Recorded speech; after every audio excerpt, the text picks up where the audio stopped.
CI Nagaraju గారు సాయి కృష్ణని చంపిన కేసులో ముద్దాయిగా ఆయన అరెస్ట్ చేసి జైలు కస్టడీలో ఉన్నారు. ఈయన్ని సిఐడి కస్టడీకి అడిగింది కోర్టు నుంచి.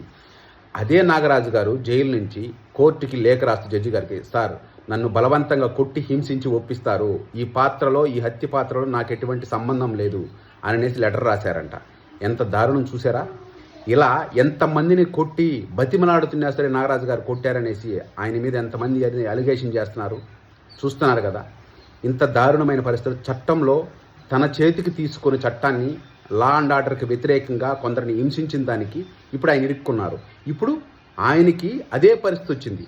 అధికారులు అందరూ కలిసి ఇప్పుడు ఆయన ఇరికిచ్చేస్తున్నారని ఆయనే బాధపడుతున్నాడు. చూసారా? ఇది నిజాయితీగా చట్ట ప్రకారము రాజ్యాంగం ప్రకారము ఎవరైనా డ్యూటీ చేస్తే ఎటువంటి ప్రాబ్లం ఉండదు. వాళ్ళకి ట్రాన్స్ఫర్లు ఉండొచ్చు, ప్రమోషన్ లేకుండా పోవచ్చు. కాలంటి ఇలాంటి వాటిల్లో ఇరుక్కోకుండా హ్యాపీగా మనశ్శాంతిగా ఉంటారు.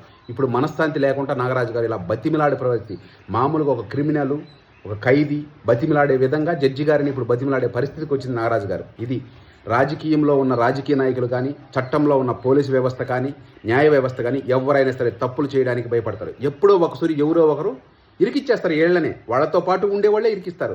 తప్పు చేసినోడు ఎప్పుడు తప్పించుకోవడానికే చూస్తారు. కానీ అందరూ కూటమిగా ఉండి మనవాడిని కాపాడాలని చూడరు. నిజాయితీగా ఉండేవాడే మనవాడిని కాపాడాలని దూరతారు ముందుకి. ఇది నాగరాజు గారు గ్రహించారు కాబట్టి ఇప్పుడు బతిమలాడే పరిస్థితికి వచ్చారు.